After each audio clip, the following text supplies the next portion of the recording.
दोस्तों नमस्कार, N world में आपका स्वागत है। दोस्तों हमने हाल ही में एक सीरीज ऑफ वीडियो स्टार्ट की है जिसमें हम ब्रह्मांड के रहस्यों और इस पृथ्वी में मौजूद रहस्यमयी चीजों की हिस्टोरिकल फैक्ट्स के बारे में बात करेंगे। तो आइए चलते हैं और इस कड़ी में जानते हैं कि ब्लैक होल की अवधारणा क्या है, यानी ब्लैक होल की हिस्ट्री क्या है, कब वैज्ञानिकों ने इसकी खोज की और कब से वैज्ञानिकों की समझ इस ब्लैक होल को लेकर के बढ़ी। तो आइए जानते हैं इस वीडियो में ब्लैक होल की हिस्ट्री के बारे में। दोस्तों आप देख रहे हैं एन वर्ल्ड न्यूज़। अगर आपने हमारा चैनल सब्सक्राइब नहीं किया है तो कृपया सब्सक्राइब करके बेल आइकन जरूर दबा दें ताकि फ्यूचर के हिस्टोरिकल फैक्ट्स की सीरीज की वीडियो देखने के टाइम पे आपको वीडियो अपलोड्स का नोटिफिकेशन जरूर मिले। तो चलिए जानते हैं what is the concept of black hole and history of black hole. दोस्तों ब्लैक होल एक ऐसी अवधारणा है जिसमें वैज्ञानिकों को ऐसा लगता है कि इसमें सबसे पावरफुल फोर्सेस मौजूद हैं, जो कि अगर ब्लैक होल की समझ रखते हैं तो उनको ऐसा लगता है कि समूची दुनिया ही एक दिन, यानी पूरी ब्रह्मांड एक दिन ब्लैक होल के अंदर समाहित हो सकती है, यानी ब्लैक होल इतना अधिक स्ट्रॉन्ग हो सकता है। वैज्ञानिकों को ब्लैक होल के बारे में उनकी समझ 18वीं शताब्दी के आसपास धीरे धीरे वैज्ञानिक ब्लैक होल की अवधारणा को समझने लगे, लेकिन 20वीं शताब्दी तक उनके बारे में ब्लैक होल की समझ उनके दिमाग में आकार लेना शुरू कर चुकी थी। यानी इसका इतिहास काफ़ी संक्षिप्त, यानी 200 सालों का ही इतिहास है। वहीं दोस्तों अगर सबसे नोन ब्लैक होल की बात करें तो वह है साइज़नस X1 ब्लैक होल। इस ब्लैक होल को शोधकर्ताओं ने 1971 में स्वतंत्र रूप से पहचाना। साथ ही वैज्ञानिकों ने यह भी समझ प्राप्त की कि जब तारकीय द्रव्यमान वाले कोई तारे आपस में टूटते हैं या आपस में कोलाइड करते हैं तब भी ब्लैक होल का जन्म हो सकता है। यानी ब्लैक होल बनने के बाद यह अपने आसपास के द्रव्यमान को अपने अंदर अवशोषित कर लेता है और धीरे धीरे वह ब्लैक होल बड़ा होने लगता है। तो फिर एक क्वेश्चन उठता है कि अगर इस ब्लैक होल के अंदर होता क्या है।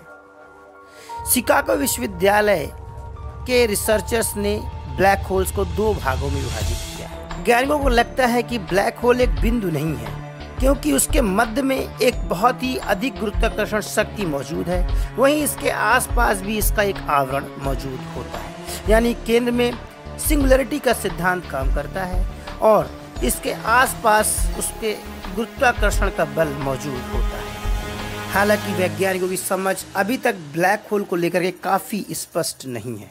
इस पर अल्बर्ट आइंस्टाइन, जो कि दुनिया के सबसे बड़े वैज्ञानिक माने जाते हैं, उन्होंने भी ब्लैक होल के बारे में कुछ कहा है। आइंस्टाइन ने अपने सापेक्षता के सिद्धांत में इस बात का उल्लेख किया है कि ब्लैक होल जैसी विशाल वस्तुएं अंतरिक्ष और समय को विकृत डिस्टॉर्ट भी कर सकती हैं, जो कि प्रकाश को बढ़ाती भी है।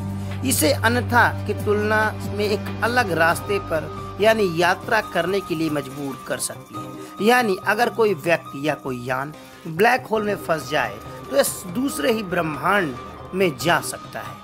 दोस्तों अभी तक हमने जाना कि ब्लैक होल होते क्या हैं, ब्लैक होल कितने प्रकार के होते हैं और दुनिया का सबसे पहला ब्लैक होल कौन सा खोजा गया। अब जान लेते हैं कि ब्लैक होल का जो नॉलेज है उसकी हिस्ट्री क्या है। इसको सबसे पहले 1783 में जॉन मिशेल्स ने डार्क स्टार की अवधारणा से पहले समझा, जो कि एक ब्रिटिश नेचुरल दार्शनिक वैज्ञानिक थे। उन्होंने इस बात का अनुमान लगाया था कि इतनी मजबूत गुरुत्वाकर्षण शक्ति वाली वस्तुएं इस ब्रह्मांड में मौजूद हो सकती हैं, जिन्हें कि वे डार्क स्टार के नाम से कहते हैं। यानी प्रकाश भी उनसे बच नहीं सकते और प्रकाश को भी अपने अंदर अवशोषित कर सकती हैं। उनके विचार में न्यूट्रियन फिजिक्स इसी पर आधारित हो सकता है। इसके बाद 1916 में कार्ल चार्ल्स चाइल्ड ने प्रथम विश्व युद्ध के दौरान पूर्वी मोर्चे पर सेवा करते हुए जर्मन फिजिसिस्ट वैज्ञानिक कार्ल चार्ल्स चाइल्ड्स ने एक गोलाकार सममित द्रव्यमान के चारों ओर गुरुत्वाकर्षण क्षेत्र का वर्णन किया। इसके लिए अल्बर्ट आइंस्टाइन के सामान्य सापेक्षता के समीकरणों को हल करते वक्त उन्होंने ब्लैक होल को पहली बार अपने शब्द में लाया। इसके बाद 1930 में भारत के एक वैज्ञानिक जो कि सुब्रमण्यम चंद्रशेखर, जो कि भारतीय खगोल भौतिकविद है, इन्होंने तारों की संरचना और विकास का अभूतपूर्व रिसर्च किया उन्होंने चंद्रशेखर सीमा यानी चंद्रशेखर लिमिट की अवधारणा समूची दुनिया को दी। उन्होंने इस अवधारणा में पेश किया कि एक सफेद बौने तारे का ब्लैक होल में गिरे बिना अधिकतर द्रव्यमान कैसे हो सकता है। यानी इस कार्य में विशाल तारों के भाग्य को समझने की नींव भी रखी कि जब भी कोई विशालकाय तारा अपने आप में डिस्ट्रॉय हो सकता है तो यह ब्लैक होल में परिवर्तित हो सकता है। इसके बाद 1960s में ब्रिटिश फिजिसिस्ट रोजर पेनरोज ने ब्लैक होल के अवधारणा और इसके सिद्धांत को एक महत्वपूर्ण योगदान दिया। उन्होंने गणितीय मॉडल विकसित किए जो कि सापेक्षता के सिद्धांतों के ढांचे के भीतर ही रहकर उन्होंने ब्लैक होल की अवधारणा को भी गणितीय रूप में समूची दुनिया के सामने रखा।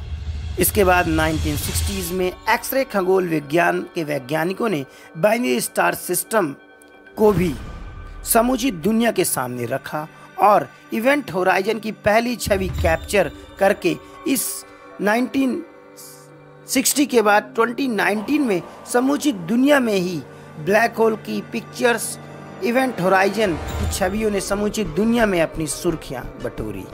यानी समय के साथ साथ वैज्ञानिकों ने ब्लैक होल्स पे काफी सारी रिसर्च की और अभी तक के ऑब्जर्वेशन से ब्लैक होल को स्टैब्लिश भी कर दिया गया है। यानी जिसे ब्रह्मांड में उनकी भूमिका और उसके आसपास के पदार्थों पर प्रभाव और ब्रह्मांड विज्ञान के खगोल भौतिकी में भी इसके महत्व का पता चलता है कि ब्लैक होल इतना इम्पोर्टेंट क्यों है। ब्लैक होल का अध्ययन यानी ब्लैक होल पर रिसर्च काफी आकर्षक रिसर्चों में से एक मानी जाती है।